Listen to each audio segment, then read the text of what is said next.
네, 드림의 교회 성도 여러분 안녕하십니까? 이재용 목사입니다. 저희가 오늘은 배경이 좀 바뀌었죠? 커튼을 쳤는데 저희가 앞으로 배경을 좀 다양하게 활용을 하려고 합니다. 그래서 평상시에 십자가가 보이는 배경도 있고 이렇게 커튼을 쳐서 이렇게 그레이 톤으로 좀 차분하게 하는 배경도 있습니다. 그래서 저희가 영상 이 컨텐츠를 계속 만들면서 다양한 그 효과를 내기 위해서 이번에 조명도 이렇게 좀 많이 신경 쓴 거고요. 그래서 앞으로 좀 더 다양한 그런 모습으로 이 말씀을 꾸준하게 보는 분들뿐만 아니라 또 새롭게 알게 될 분들을 위해서도 더 좋은 퀄리티와 더 좋은 내용의 말씀으로 함께 이렇게 만들어 가도록 하겠습니다.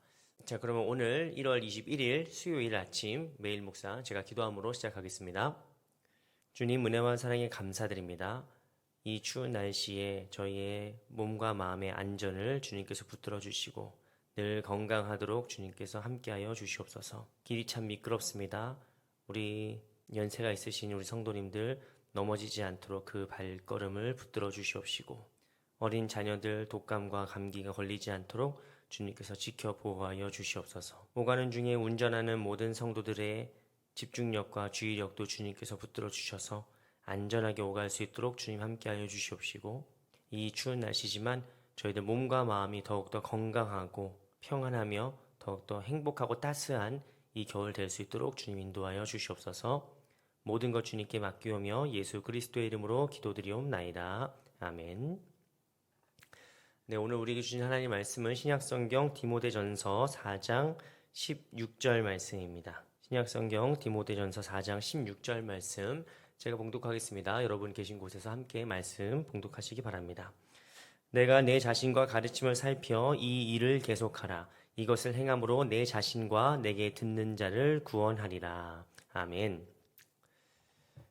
네, 오늘 말씀에서 최근 들어 반복적으로 말씀드리고 있습니다만 디모데전서는 바로 바울이 자기의 영적인 아들인 디모데에게 목회자의 자세, 삶의 어떤 태도, 목회의 근본적인 정신 이런 것들을 잘 전수해준 목회 서신 중에 하나입니다. 그래서 여러분 영적인 아버지로서 또 멘토로서 바울의 그 따뜻한 마음과 또 그 절절한 사랑을 느낄 수 있는 말씀이 바로 디모데전서인데 이번에 위임 예식을 마친 저에게 딱 주시는 말씀이라 제가 최근에 이 목회 서신 말씀을 아무래도 다른 말씀들보다 더 깊게, 더 자주 이렇게 붙잡고 묵상하는 것 같습니다. 그런데 오늘 바울은 에베소 교회를 목회하고 있는 젊은 목회자, 그리고 자기가 영적으로 낳은 아들인 디모데에게 권면을 하는 내용인데 여기에서 너 더 열심히 말씀 읽어야 된다. 너 더 뜨겁게 기도해야 된다. 너 더 열심히 신방해야 된다. 너 죽도록 충성해야 된다. 뭐 이렇게 강조하는 것이 아니라 뭐라고 말하냐면 디모데야 너 자신을 더 살펴라 라고 가르치고 있다는 겁니다. 디모데야 네 자신부터 먼저 챙겨라. 디모데야 네 건강이 먼저 우선이다. 뭐 이런 말을 하고 있는 거예요. 이번에 물론 너무 감사한 위임 예식이 마쳤습니다. 저에게 드림의 교회 위임 예식을 직접 오신 분들이나 또 온라인으로 보신 분들이나 저에게 연락이 와서는 이렇게 감동적인 위임 예식을 본 적이 없다. 뭐 이렇게 말씀하신 분도 계세요. 저도 참 너무 감사하고 참 이렇게 감격스러운 예식이었는데 한 가지 그 저를 위해서 좀 쉬엄쉬엄 해라. 열심히 하지 말아라. 아니지 말이 이상하지. 너무 열심히 하지 말아라. 뭐 이런 건강이 우선이다. 가정이 우선이다. 이런 말씀을 해주신 분은 없었어요. 사실 살짝 기대했었는데 그런 말씀도 있으면 좋잖아요. 그런데 그렇죠. 한국 교회에서 목회자에게 네 건강이 먼저다, 네 가정이 먼저다라고 얘기하는 것은 사실 쉬운 일은 아닙니다. 한국에서는 아무래도 언제나 헌신적이고 남을 위해 봉사하고 더 희생하는 것을 최고의 미덕이라고 여깁니다. 그죠? 물론 엄청나게 귀한 일입니다. 우리는 더 헌신적이어야 되고 특별히 목회자로서 더 봉사하고 더 사랑하고 더 눈물 흘리고 뭐 그 눈밭을 쓰는 것처럼 말이죠. 전에 눈이 많이 올 것 같으면 목사는 전날 와서 자야죠. 교회에서 자는 거지. 되게 중요한 겁니다. 그런데 때로는 그 열심이 너무 지나쳐서 자기 자신을 돌보지 못하는 경우도 있습니다. 수많은 목회자들이 정작 목회와 어떤 봉사와 선한 일을 위해서 애쓰고 힘쓰고 헌신하다가 결국에는 자기의 영혼이 고갈돼 버리고 자기의 몸이 병드는 줄도 모르고 주님을 위한다는 미명, 성도들을 위해서 봉사해야지, 목사는 더 헌신해야지, 장로니까 내가 더 헌신해야지, 권사니까 내가 더 열심히 일해야지, 이런 너무 그 좋은 미명과 명분 때문에 자기를 혹사하다가 몸의 건강이랄지 관계가 깨진다랄지 정작 자기의 심령을 잘 살피지 못하는 경우가 종종 있습니다. 그런 경우가 종종 있어요. 우리가 이런 것을 번아웃이라고, 그러니까 탈진, 소진 이렇게 통칭하긴 하는데, 여러분 사실 이 문제는 심각한 문제입니다. 특히 목회자들의 목회 상담의 거의 대부분의 이 상담의 내용이 번아웃과 관련된 문제예요. 도저히 회복할 수 없는 지경까지 가요. 어떤 목사님들은 정말 아무리 애를 쓰고 노력을 해도 도저히 더 이상은 회복될 수 없는 지경까지 가는 분들도 계십니다. 이가 사실 심각한 문제입니다. 근데 어떤 분들은 이제 자기를 돌봐야 된다. 특히 목회자가 아니면 교회에서 직분을 맡은 장로님이나 권사님이나 집사님들이 자기를 돌봐야 된다 얘기하면은 그거는 마치 이기적인 거라고 생각해요. 죄책감을 갖는 분도 계십니다. 그런데 오늘 사도 바울은 자신의 영적인 아들인 디모데에게 이렇게 얘기하죠. 너 자신에게 주의를 기울여라. 너 자신을 먼저 살펴라 라고 얘기합니다. 여러분, 이 살핀다 했을 때 이거 영어 성경에서는 케어라고 해요. 케어. 우리가 뭐 케어가 뭐죠? 케어? 그러니까 이게 지금 어떤 상태인지를 관찰하는 것이고 주목하는 것이고 또 관리하는 걸 의미하는 겁니다. 그래서 어떤 의미에서는 우리의 건강이나 우리의 정서나 어떤 그런 생각들을 케어링할 필요가 있는 거예요. 무조건 막 불도저처럼 막 밀고 나간다고 될 일은 아닌 거예요. 그리고 반드시 어느 순간 끊어지는 날이 옵니다. 그냥 계속 이렇게 막 몰아치듯이 하면은 반드시 퍼져버리는 순간이 와요. 우리는 케어가 필요한 거예요. 자동차도 아무리 좋은 자동차를 갖다가 놔도 전혀 관리하지 않고 케어하지 않고 그냥 막 이 차가 뭐 200km 간다, 300km 간다, 막 왕왕 밟아대면은 그 차가 나중에 퍼져버립니다. 좋은 자동차일수록 뭐가 더 필요한 거예요? 케어가 더 필요한 거예요. 성능이 좋은 걸수록 오히려 더 좋은 케어들이 필요합니다. 왜냐하면 그거에 그 자동차가 낼 수 있는 그 뭐 음향기기가 낼 수 있는 그 어떤 제품이 낼 수 있는 최고의 성능을 발휘하려면 오히려 더욱더 많은 케어링이 필요한 거예요. 사람도 마찬가지입니다. 여러분, 우리가 더욱더 선한 일을, 더욱더 좋은 일을 오랫동안 가장 좋은 모습으로 보여주려면 사실 케어가 필요해요. 너무 바쁜 것은 그래서 좋지 않습니다. 너무 숨도 못 쉬게 바쁜 것, 너무 헌신적인 것은 그렇게 영적이지 않을 수 있습니다. 하나님께 볼 때 그렇게 선한 것이 아닐 수 있습니다. 여러분, 비행기에서 안내 방송에 뭐라고 나옵니까? 위급 상황이 돼서 산소 마스크가 내려오면 여러분, 자식부터 챙기세요. 옆에는 노약자가 먼저입니다.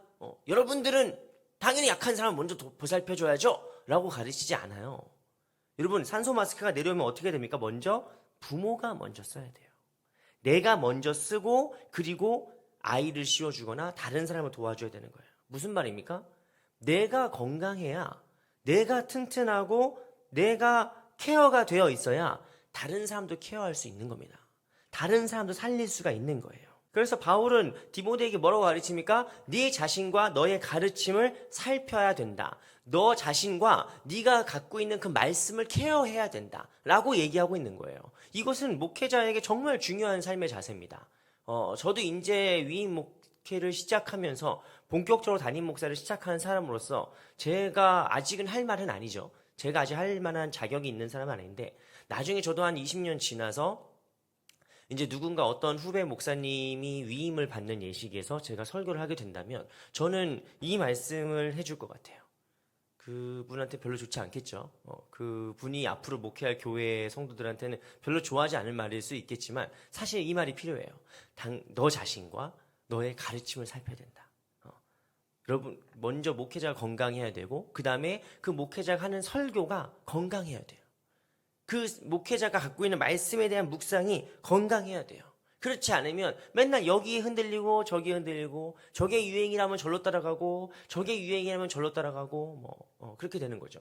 그게 틀렸다는 게 아니라 목적이 이끄는 삶이 유행하면 또 글로 슉 갔다가 제자훈련이 유행한다고 하면 제자훈련 슉 갔다가 알파 코스가 유행한다고 하면 그쪽으로 쭉 갔다가 계속 물론 그런 것들은 다 중요한 겁니다. 다 이제 필요한 도구들이고 시대에 맞는 적합한 메시지와 방법들이 있는 거기 때문에 그런 걸 도입한다는 것 자체를 제가 부정하는 게 아니라 목회자가 자기 안에 주신 하나님의 말씀 그리고 우리 공동체에 주신 하나님의 말씀과 비전에 대한 확신이 없으면 계속 어디서 잘 되는 유행들을 따라가기 마련이에요. 그렇게 돼버린다는 거예요. 그런데 가장 중요한 건 뭡니까? 도구는 다양한 걸 쓰더라도 정작 중요한 건 내 안에 주신 내 가르침이죠. 나 자신과 너의 가르침을 살펴봐야 돼요. 시대에 편승하지 않고 시류에 영합하지 않고 변하지 않는 진리의 말씀과 그 확신을 내가 살펴야 돼요. 붙들어야 돼요. 그래서 목회자가 이 일을 계속해야 됩니다. 목회자가 자기를 살피는 것과 자기의 가르침, 내게 주신 하나님 말씀을 잘 이렇게 묵상하고 또 지켜내는 것은 왜 중요하냐? 이것을 행함으로 내 자신과 내게 듣는 자를 구원하리라는 것입니다. 이게 무슨 말입니까? 목회자가 자신을 잘 돌보는 것이 바로 교회를 든든히 세우는 데 크게 쓰임받기 때문입니다. 내가 말씀 안에서 내 영혼을 잘 돌보고 내가 진리 위에서 바로 서 있으면 그 복음의 영향력이 나로 끝나는 것이 아니라 너의 말을 듣는 자들을 구원하게 되리라는 거예요. 그러니까 여러분 이것은 단순히 목회자에게만 주시는 말씀이 아니라 여러분들이 가정에서 든든히 서 있으면 여러분을 듣는 자녀들이 든든히 서게 될 것입니다. 여러분의 직장과 사회에서 사업체에서 여러분의 영혼을 잘 돌보고 그 복음의 확신으로 무장되어 있으면 여러분에게 듣는 자들, 여러분의 삶을 보는 자들이 하나님의 사랑을 보게 될 것이고 복음을 만나게 될 것이다 라고 하는 겁니다. 그러니까 여러분이 아무리 천사의 말로 얘기를 하고 여러분이 아무리 달변으로 얘기를 하고 막 제자훈련을 막 끝까지 다 받고 모든 자격증과 수료증이 다 있어도 아무리 좋은 말을 한다 해도 여러분의 삶이 무너져 있다면 여러분이 영적으로 무너져 있다면 그 말씀에는 능력이 없는 거예요. 선한 영향력을 베풀 수가 없는 겁니다. 그러므로 사랑하는 우리 드림의 교회 성도 여러분 우리가 우리 자신을 돌보는 것, 케어하는 것은 이기적인 것이 아닙니다. 반드시 그렇게 해야 되는 거예요. 그것은 건강도 마찬가지고 우리의 바쁜 일상도 마찬가지입니다. 그냥 막 맨날 첫날 바쁘기만 하는 건 전혀 좋은 게 아니에요. 목회자도 마찬가지입니다. 목회자도 저도 교회 일이라는 게 여러분 우리 교회가 그렇게 크지 않더라도 보면은 일할 게 천지입니다. 둘러보면은 할 일이 끝나질 않아요. 특히 이제 담임 목사가 되고 나서 이렇게 봤더니 정말 하나부터 열까지 다 일해야 될 것들이에요. 근데 이거를 내가 나 혼자 다 하려고 하면은 퍼지죠. 지치죠. 그렇게 하면 안 됩니다. 이 길은 마라톤이고 내 평생 달려가야 될 길인데 여기에서 괜히 주님을 위해서 충성을 다하겠습니다라는 그 마음으로 너무 무리하게 일하거나 너무 이제 과도하게 초반부터 이렇게 해버리면은 멀리 못 가죠. 오래 못 가죠. 그래서 여러분 오늘 말씀은 제가 이제 위임 목사로 시작하는 이 주간부터 앞으로 좀 쉬겠습니다 이런 말씀이 아니라 이런 뜻이 아니라 저를 잘 돌보겠다는 거예요. 그리고 그 일을 위해서 여러분도 저를 도와주시고 또 여러분도 스스로가 너무 무리해서 하지 마세요. 너무 무리하시면 안 됩니다. 여러분의 몸과 마음과 영혼을 잘 케어하면서 잘 살피면서 여러분이 행복해야 여러분 곁에 있는 자녀들과 가족과 또 직장인 동료들과 또 많은 사람들에게 그 선한 영향력들이 이렇게 피어나가는 것입니다. 그래서 이 믿음의 길을 가는데 이 긴 길을 가는데 여러분 탈진하지 마시고 쓰러지지 마시고 늘 시냇가에 심은 나무처럼 생기 있고 행복하고 평안한 중에 살아가시는 저와 여러분 모두가 다 되기를 주님의 이름으로 축원합니다. 자, 기도하겠습니다. 주님 은혜와 사랑에 감사드립니다. 하나님, 우리가 눈을 들어보면 세상에 얼마나 할 일이 많고 또 나 아니면 안 될 것 같은 일들이 또 얼마나 많은지 모릅니다. 그러나 주님, 그럴 때마다 우리에게 우리의 날을 계수하는 지혜를 더하여 주시옵시고, 하나님, 나 아니면 안 돼가 아니라 나를 통해서도 역사하실 그 하나님을 기대하며 감사하며 겸손하게 일할 수 있는 저희들 되게 하여 주시옵소서. 이 믿음의 길을 갈 때에 하나님, 우리가 열심히 하지만 또 여유 있게 하는 법을 배우게 하시고, 그래서 때로는 충성을 다해야 되겠지만 그것이 힘에 부치거나 우리의 건강을 상하게 하거나 우리의 관계를 깨트리는 데까지 나아가지 않도록 주님께서 잘 막아주시고 우리를 지도하여 주시옵소서.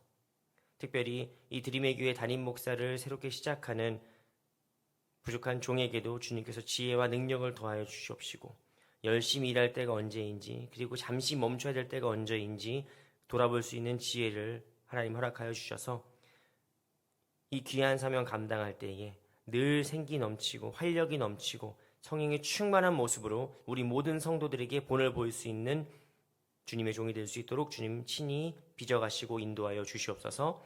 모든 것 주님께 맡기오며 예수 그리스도의 이름으로 기도드리옵나이다. 아멘. 네, 오늘 하루도 평안한 중에 잘 쉬시면서, 하지만 또 최선을 다하면서, 어쩌라는 거야 하시겠지만 열심히 살아가시는 저 여러분 모두가 되기를 주님의 이름으로 축원합니다.